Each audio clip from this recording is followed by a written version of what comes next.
I always remember to forget to say this when we start a podcast, but every time I listen to one of our shows, it reminds me like until we started recording, I had no idea what my laugh sounded like. Oh, your laugh is one of the best, most distinct laughs of anybody I know. It is. Yeah, Right. yeah. Contagious. I can't help I laugh at my laugh. So It's great.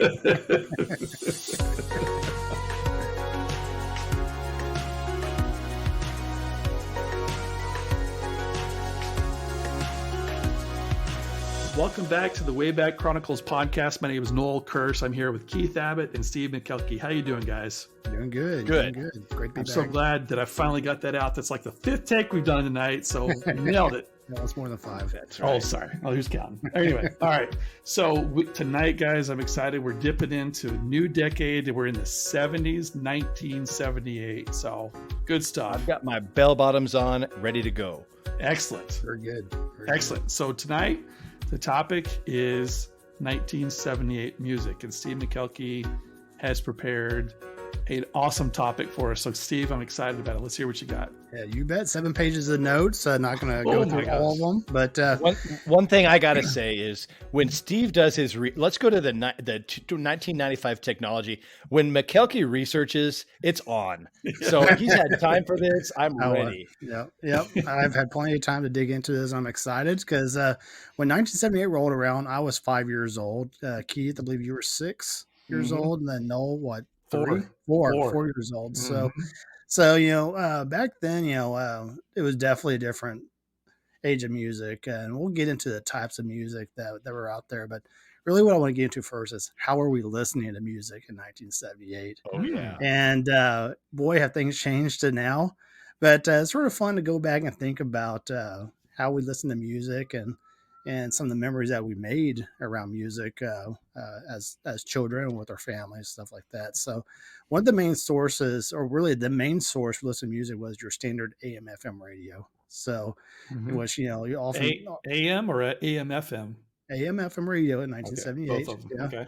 Good questions. We'll talk about FM here in a little bit, but a lot of people had portable transistor radios at the time, but still a lot of people had their home radios. Usually, mom would listen to the radio while she was cooking dinner or whatever it was. So, just a lot of different sources to listen over the airwaves. GE and Magnavox were the main radio manufacturers back in the time. People were rushing to Kmart to get the blue light special. Oh, man. So, it's those were the popular brands. So, no, because you mentioned it, in 1978, FM radio finally passed AM radio in number of listeners, and they represented really what was the top 10 markets in the country. They finally took the majority share of the top 10 markets. The FM finally overtook AM. Yeah. How about that? So this year. Wow. Yeah.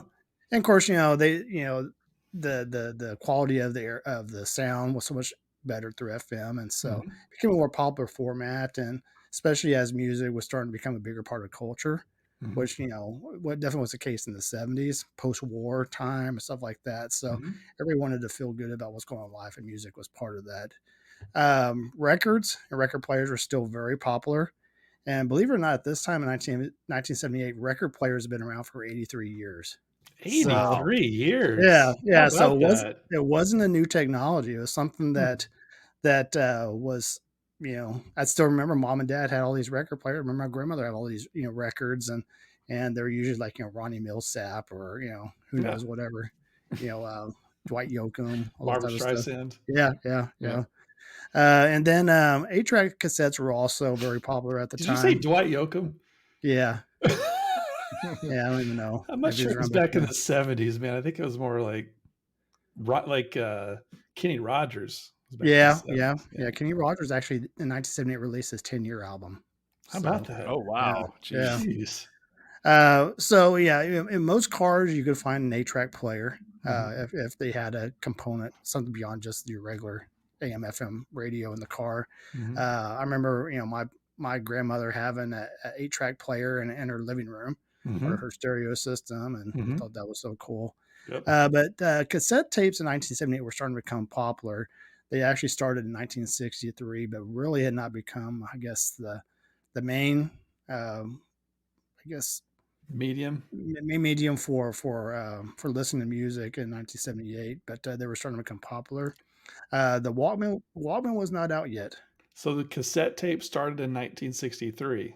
Correct. How about that? And Yeah. it took a bunch of years before it finally became like the accepted medium Yep. Yep. So for recording and transmitting and publishing music. yeah, because really at the time, records was seen as still the superior sound. Mm-hmm. In many cases, records were just what the recording studios knew to do. It was the cheaper format. You could get the artists like the covers they were creating for the records. You couldn't quite do that as much with a cassette tape, and so Mm-hmm. because of smaller space. So, of course, this was also before you had the automatic flip to side B. You had to actually take the cartridge out, flip it over, so you listen to side B of the cassette, and which is no different from a record player, Right. but and then the fun thing is so many music lovers during this time gathered from the TV to watch shows such as Soul Train. Yes. One that I forgot about, American Bandstand, was Oh very man, Oh popular at the man, time. Dick Yeah, Clark, wasn't it? yeah. That's how he yes, started his I forgot about career. Bandstand. Of course, Hee Haw He was Oh man, country music popular, and then I sort of joked about it in the season one closer, but the Lawrence Welk show putting everybody to sleep. But yeah, it was a very popular show, and it ran for decades. And I learned that at the time of Lawrence Welk's death, he was worth $150 million, no way. wow, which is crazy. When he passed away in 1992, and Wow. so whenever that's wild. you think about how far music took him in Mhm. that environment, Yeah. so definitely there was some loyalty to Lawrence Welk. I mean, it was always on Um, Saturdays in our house. oh yeah, mine too. Between Hee Haw and Lawrence Welk, those were staples on our television every Yeah, time. Hee Haw was one of those shows like whenever I went to my grandmother's house, it always like Hee Haw for some reason always found it was always on. yeah. You talk about something could put like a 4-year-old to sleep. Hee Haw, dude. It seemed so corny to me even when I was 4 years old. I'm like, this is like low Yeah, grade TV, but man, Yeah, they yeah, loved it. but I'll tell you one thing. Roy Clark, the guitarist Oh in Hee yeah. Haw, I will Man. put him up with any guitar player ever Didn't he as play one of the the best guitarists of all time. yeah. Unreal. yeah, The banjo player, I forgot the guy's name, but they play the banjo and the guitar, and they were yeah, just like, Yeah. man, those dudes were yeah. talented. Jeez. The old No, they were. where are you tonight? Why Yeah. did Tonight, you why did you leave me here leave me? alone? Those were some great. Yeah, you were talking about Buck Owens, right, Noel? Yes. Yeah. Yes, Buck Buck Owens, Owens and Roy the Clark. banjo. Yeah, man. Golly. yeah, That's YouTube Roy Clark Malaguena, and you'll be blown away. It's unreal. really Unreal how good yeah. this guy is. It's ridiculous. Yeah. huh. Very cool. He is a genius. Just Yeah, crazy that's stuff. awesome. When you're 4 years old or 6 years old, you don't really understand or appreciate the talent. But being able to go back and look at it now as a grown man and look at it on YouTube and stuff, it's like, man, those guys were supremely talented. Yeah, Yep. yeah, Unbelievable. yeah, But absolutely. Absolutely were. So, as I was researching music in 1978, one of the things that was really cool is there was a lot of arguments about was 1978 one of the best years of music ever. hmm. And there's a lot of people say, well, disco was so prevalent in the time of 1978, and it wasn't really, didn't have a long lifespan, and so people sort of poo-pooing on disco. But when you look at just the genres of music in 1978, it's amazing what existed. So disco, punk, funk, R&B, rock and roll, country, new wave, and the bands that were created during this time is amazing. So bands and artists such as Ted Nugent were alive in 19 or were in their prime in 1978. Aerosmith was around. Heart, Journey, Eddie Yep. Money, Rolling Stones probably too, huh? Rolling Stones is very much there. Of course, Village People, Yeah. is the ones. And then, of course, one that Keith's very, very fond of, debuted in 1978, and that is Van Halen. The original Oh. Van Halen album. Yeah, Was it really? Yeah. So who was Oh, yeah. who was the original singer of Van Halen back in 1978? David Lee Roth. it Was it really? Yep. Mhm. Yeah, about yeah, he that? was So the he's- front man. So he was their front man from 70 what till 80 what? 78. He left around 85, right Okay. after the 1984 tour. They had Mhm. some dissonance. And then 1986 is when 5150 came out. So with Sammy Hagar. Which honestly, I think, Van Halen 5150, that's probably the greatest record of all time, of any record, of any band, anytime. Honestly, It's good. Yeah. But Yeah. I'll tell you what, though, that I didn't discover Van Halen until after a long time went by in the 80s. And I can only sit back and wonder what everybody's thoughts were the first time they heard Eruption when they put the record on. I just can't imagine, because that changed everything. It really did. So, I mean, that's sort of how people felt about Elvis when they first saw him, Oh, sure. for the first time. Like, God, what's this guy doing up there on the stage? What a weirdo! Yeah. What a freak! And then, of course, then the totally connected with the younger crowd, and and I think that's sort of what happened with 1978 music a little bit, is that we started to see, it was 5 years after Vietnam pretty much came to an end, and so we started to see maybe the choice of music was turned. It wasn't so much about America the Great anymore, and we're just stressed Peace. out, tired of so we were ready for something new, to move on from besides peace and love. So anyway, so in 1978, disco was nearing the end of popularity, but it's interesting as we look at the top performers and top songs, disco is very much alive. And so, any guess to who held the number one albums, was considered the number one band in 1978? If you think about the disco theme, Bee Gees. 100% right. 100%. Man. So I love the Bee Gees. yeah. So the what I read as the top 5 popular ones. I regret not researching this 5th one, but so Bee Gees was ranked number 1 as top bands or top artists. Rod Stewart. Oh, nice. Which makes sense. Noel, you'll love this one because your wife has taught you all the words to Grease. Olivia Newton-John and John Travolta. Oh, man. And I still remember doing a road trip. Keith, I think you were there, where Lynn and I sang all the Grease songs the whole way, and Noel knew none of the words, and so it was the longest road trip of my life. I knew none of the words. They knew every word. Yeah. And it was, oh my God. We were driving to like New Braunfels or something like that, wasn't it? It was like a 4-hour trip, and they sang every song. And when I could not wait to get out of that Explorer, oh my gosh. Anyway, Don Summer was number 4. Nice. And then a band, I don't know how, or a performer, I don't know how you call it, Chic or Chick, CHIC, performed Le Freak and I Want Your Love. So I don't know that one. This person just really, I guess, one-hit wonder, maybe. I don't know. Maybe. But anyway, Barry Manilow was on there. Andy Gibb, of course, part of the Bee Gees. Yes. A lot of Earth, Wind and Fire, ABBA. I think Gibb is that's not. I forgot though. There's one Gibb. Those are the Gibb brothers. So the Bee Gees were all three Gibb brothers. Yeah. Barry Gibb and then Barry. Andy Gibb. Barry is the only one that's still alive. The other two have died already. Yeah. But Oh, okay. So I just Freak. It's that one that goes freak out. That one. Really? So that one? Yeah. Freak out. So very much another one from the disco theme. So you can imagine everybody roller skating. Oh yeah. And all the lights shining and all the disco ball in the middle of the skating rink, all that stuff. So when things go wrong at my office, and like there's like some major catastrophe that hits, that's like our theme song. Somebody plays that in the hallway, can hear, freak out. We have a sense of humor at my office, so yeah.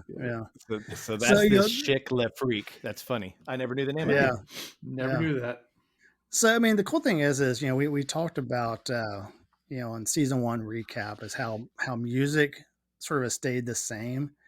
And as we look at the top hits or top hit singles from 1978, so many of these songs we still listen to today, or many times in commercials. Many Rolling Stones, like Ted Lasso had some Rolling Stones songs in it last season, and so many cool things about 1978 music. So the number 1 single in 1978 was "Shadow Dancing" by Andy Gibb.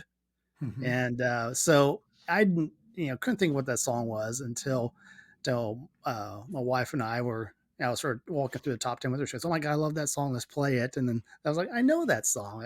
Didn't know it's called Shadow Dancing. So, you're going to look it up. I am going to look it up because I don't think We're going to need if you I to hear it, sing Yeah, it. if I hear it, I'll remember I it. know it'll be an instant here. It's kind of like this Le Yeah. Freak. I would not know the name. Yeah. Yeah. So, Night Fever was number 2 by the Bee Gees. Hmm. And of course, y'all know what movie that was from, right? Is it for Saturday Night Fever? So Night Fever, yep. Oh, yeah. And it actually held the number 1 spot uh, in the charts for 7 months as a soundtrack Wow. single. So I think that's still a record to these days. So pretty cool. Once again, 2 disco themes in a row. Debbie Boone, "You Light Up My Life" was number Oh, that's a good 3. one. Yeah. "Staying Alive" by the Bee Gees, another disco. Then "Exile, Kiss You All Over" was at number 5. Bee Gees, "How Deep Is Your Love," "Player Baby Come Back," uh, "Love Is Thicker Than Water" by Andy Gibb, "Boogie Oogie Oogie," "Taste of Honey" by Taste of Honey, and then "Three Times a Lady" by the Commodores. Those are our top 10. But Oh man, uh, those are some uh, good songs. yeah, yeah. Wow. And just a few down, just go back to the Grease thing. "You're the One That I Want" by John Travolta and Olivia Newton-John. You're the one I want. You're the one I want, honey. Anyway, so just some Bill's cool doing stuff. everything he can to not be the outtake of the next. Yes, I Yeah, am. yeah. You can No one see on his mute face during turning that. red. The last 2 minutes of the last show, I'm not Yeah. contributing to your outtakes, man. By the I'm way, curious if anybody has actually listened to that. I haven't heard any comments yet. yeah. So to our listeners, I want you to encourage you to listen to the No, season 1 don't listen to wrap that. up one more time. Listen all the way to the end, It's not especially. At least the last 2 minutes. It Yeah, should be yeah. listened to. It's definitely worth it. Not important. Not important.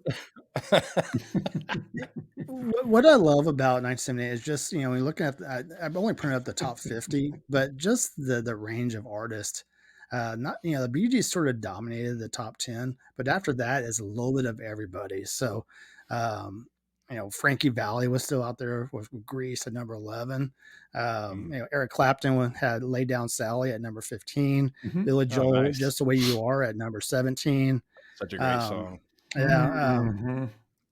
Mhm. Queen, "We Will Rock You" came out in 1978. Oh Yeah. man.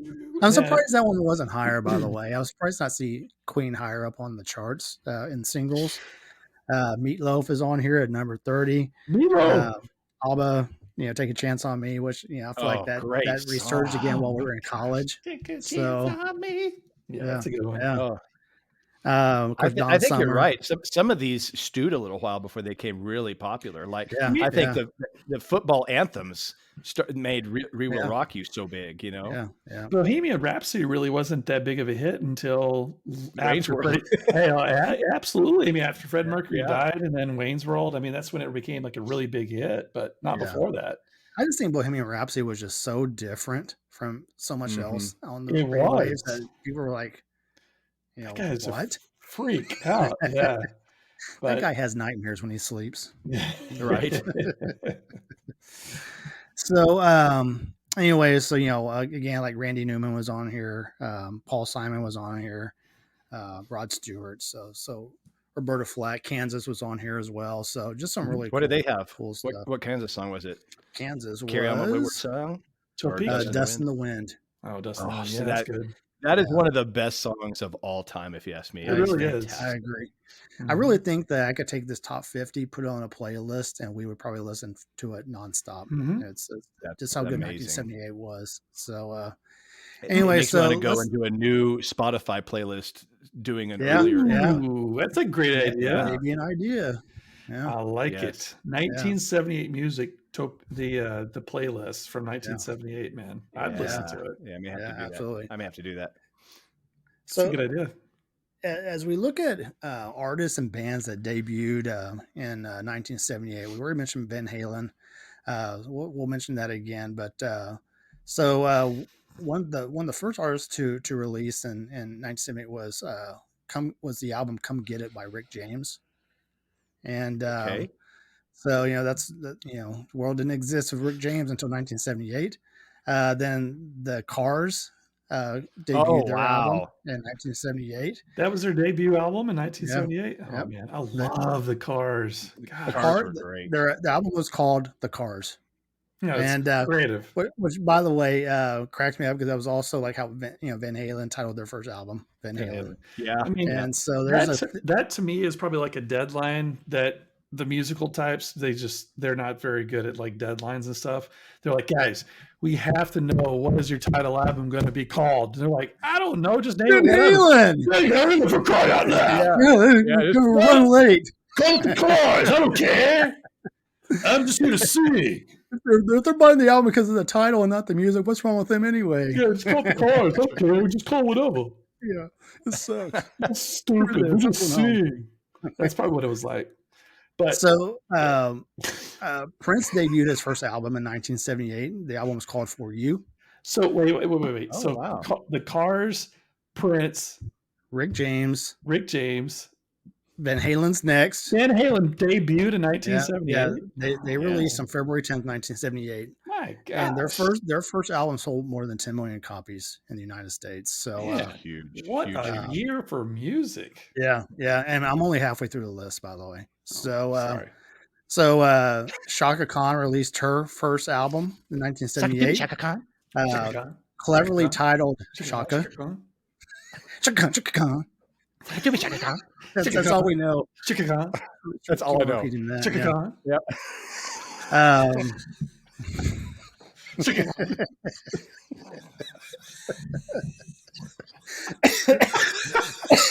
Water. Chaka Khan. Chaka Khan. Chaka Khan. That's definitely going to Mancation, isn't it? Oh, yeah. Mid-washer game we're here. Shaka Khan. Chaka Khan. All right, as we digress. So we digress. All right. The next album debut was by the band Toto. And they released a album cleverly titled Toto. What is that 1978? Yeah. Just that lack creativity when it came to the album names. Yeah. But what a great album as you think about some of the songs that were on that album 1978 was Hold the Line, I'll Supply the Love, Georgie Porgy. So just some cool songs that I'll admit I had to listen to Toto's first album while I was driving around yesterday because I was curious. Mm-hmm. Hey, let's hear all of this. And you're just like, that was 1978. Holy cow. Gosh. We talked about Toto before, haven't we? In the previous podcast, like how they were a very unassuming group that could just unassuming slay these awesome tracks. Yeah. Yeah, you think of other songs came out years later, Africa and so forth. Africa, Rosanna, all of those. Yeah. So Devo debuted in 1978 with their Are We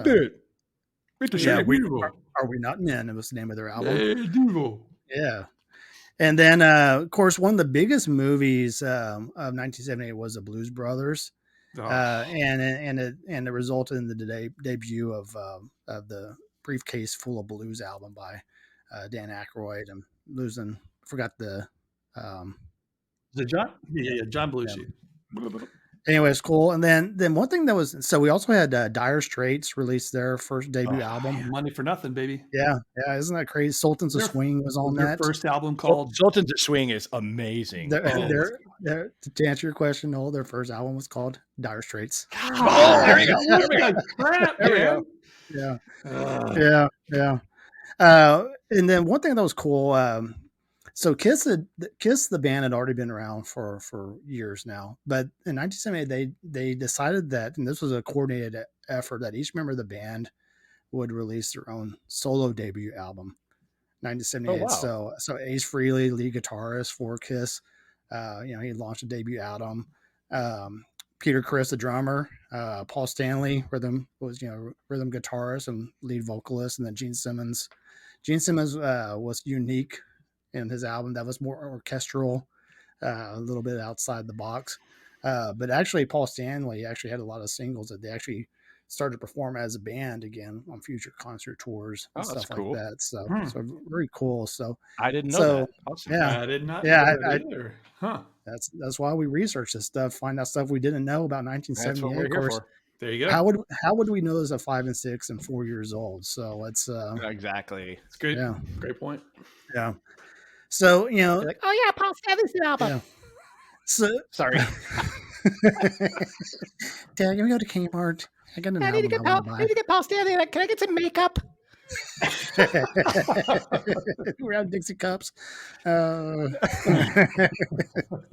So amazing amount of bands and artists debuted in 1978. And so, as we sort of like get towards the end of the 1978 in music, I do want to just cover, I guess, a few highlights that I identified as.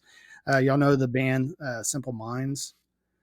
They actually made their first live performance in 1978.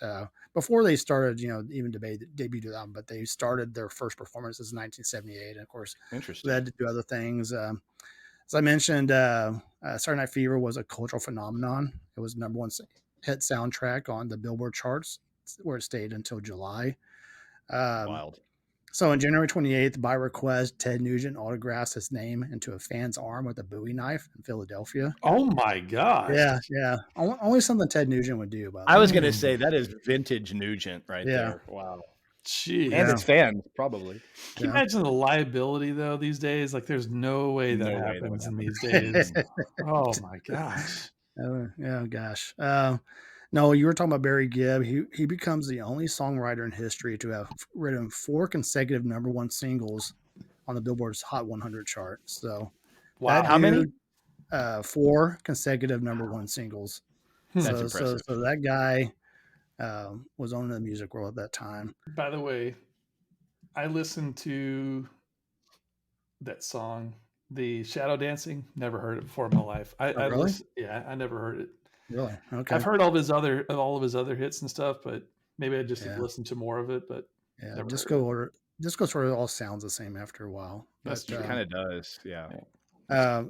So a Lubbock connection since we went to school at Texas Tech. So on May 18th, 1978, the Buddy Holly story debuted, starring Gary Busey. Oh, very nice. So Gary Busey didn't play Buddy Holly, did he? He did. Yeah, he did. He did. He doesn't look anything like him.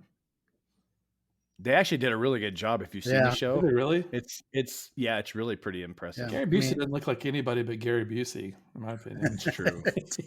They somehow made his teeth smaller. I guess so. He's a weird looking dude, man. So that movie would go on to win Academy Awards for Best Music, Original Song Score, and his adaptation of Best Score. So then Busey earned a nomination for Best Actor in a Leading Role. So I've always been curious how a movie about old music gets this Academy Award for Original Score when it's all music that's already been there. That's a good point. That is a profound point right there. Yeah. It's strange. Yeah. Did nobody on the panel that was like electing, like, had they never listened to music before in their life? Like who are these people? What's this song? Peggy Sue. Oh my God, that is amazing. It's like a better person. I never heard of it before. It's groundbreaking. It's unbelievable. I didn't know that Noel had an Italian guy. It had to be a guy from Italy that's never heard of Buddy Holly's music. I couldn't believe it. It's a son of pepperoni. All right. Of course, Grease was so popular in 1980 that they decided to release a musical for Grease, which I've never seen. Really? So I'm not going to do that. If it's still around, I'm sure it's in New York, maybe, but probably off of Broadway. Yeah. So this event happened in July 1st. It was called it was the first Texas Jam. It was actually held at the Cotton Bowl Stadium in Dallas. And I assume this is long gone, so I've never heard of this till I researched it, but it was the first day featured Ted Nugent, Aerosmith, Frank Marino, Mahogany Rush, Heart Journey, Eddie, Atlanta Rhythm Section, Eddie Money, Van Halen, and Walter Egan. Damn. And then Sunday consists of Willie Nelson headlining the moment on the 4th of July with his 6th annual 4th of July picnic at the time. Can you imagine being out there for that concert with all that talent, man? Amazing to us now, but Van Halen was new. Yeah. And so it makes you wonder, like, did they appreciate the greatness in that moment of something that was emerging to be one of the best ever? Yeah. So Yeah. what date was that? That was July 1st. Okay. It was hot So too. do you remember, or do you have in your notes about the September 23rd show in Anaheim? I don't know. Okay. So this is legendary Van Halen, right? Okay. And so I've got to bring this in, but basically they were performing alongside Boston and Black Sabbath. And I think actually Sammy Hagar, ironically, was in the mix as a solo artist at this point. Wow. But anyway, so on September 23rd, 1978, they played in front of 56,000 people at Anaheim Stadium in California. And they pulled this stunt where it looked like they jumped out of a plane and parachuted on stage before the concert. And it was really them, but the people looked and dressed just like them. So when they landed on stage, they would run to the back of the stage, and then the regular guys would come out in the same outfit. So it looked like they pulled a stunt where they parachuted on the stage in front of 56,000 fans. And cool. completely stole the show from Boston and Black Sabbath at that point and just propelled them. And cool. that show is, I think it's either that one or the Dallas one that's on Van Halen's 2's album that you can see them in. It's a back shot of them at one of the ends of their shows, and then the entire crowd. It's just, I can't imagine those size of concerts. No kidding.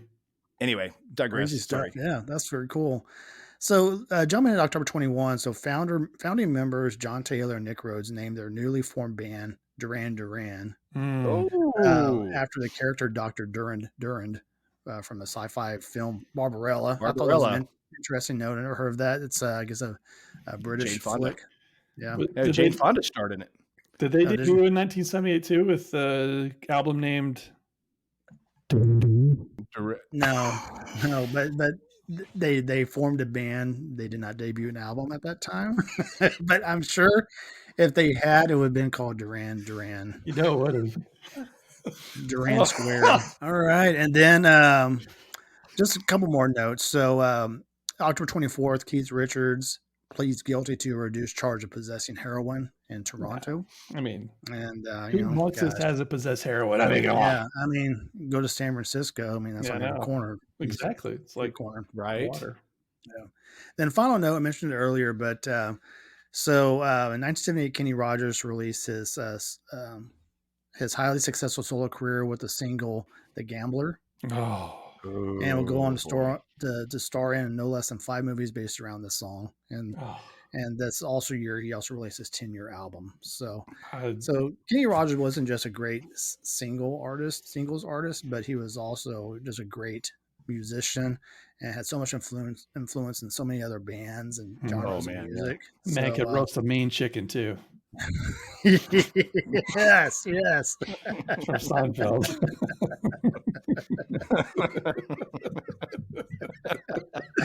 Oh gosh.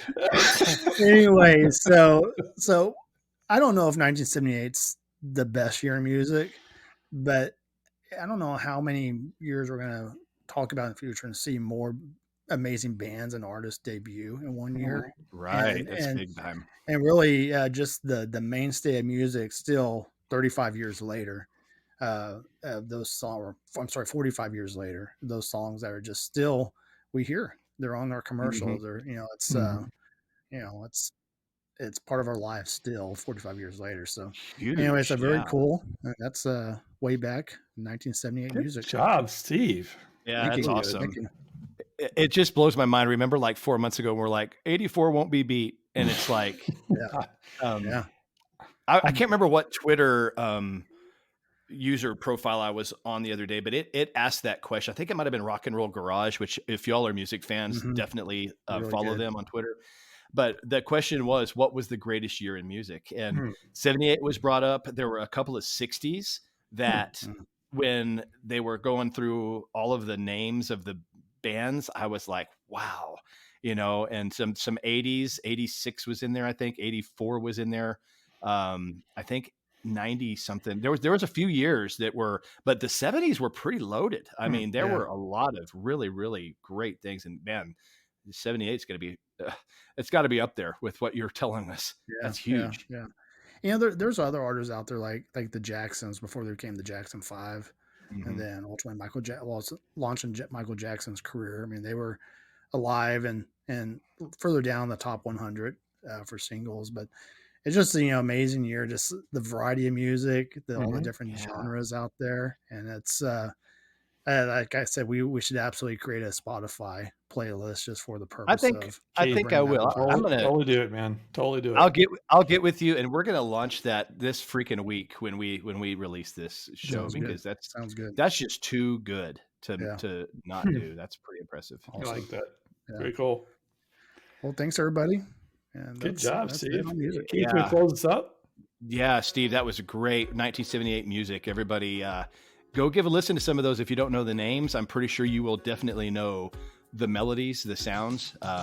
While Steve was talking about it, I was silently looking through iTunes and listening to some of those, and every single one, like I said, except for maybe one or two, I was like, oh yeah, I just didn't know the name, but you'd know them, you've heard them, and they were definitely staples at that time. So Steve, thank you. That was an awesome recap of 1978 music. Next week, we are going to be talking about, and I will be talking about politics and world events. And then the following week, Noel is going to be featured with technology of 1978. And then we'll wrap up with our traditional mashup, which will cover a whole lot of other things that went on, TVs and movies we haven't even talked about for 1978. I know there were some really cool movies. It's kind of interesting as a kind of this era, 77, 78, 76, probably as far back as it goes. And like you say, being our age, and probably a lot of the people who are listening to this podcast, those were the years that I was like, I can think about as far back as I can and remember some of the cool shows and movies that were out. So I'm excited to talk about that. So that will be following this episode. And then we will have our second Wayback with our guest interview. That is we talked about this in the preview episode. Robbie, one of Noel's pastor. We have him on our show, and it's a great listen. So we're excited about sharing his story, about his nostalgia with you. It's hilarious. And we're looking forward to the next few weeks of great content. So Steve, again, thank you. And thanks to all of our listeners. And we will talk to you way back again in the very near future. Very near future. Very near. Talk to you there. Take care, everybody. Take care, everybody. Thanks for listening to the Wayback Chronicles. All shows are written and produced by Noel, Keith, and Steve. Massive thanks to those who made these memories possible for us through the years. All songs, sounds, and effects have been attributed in the comments section and through links listed on waybackchronicles.podbean.com. We look forward to taking you way back again in the very near future.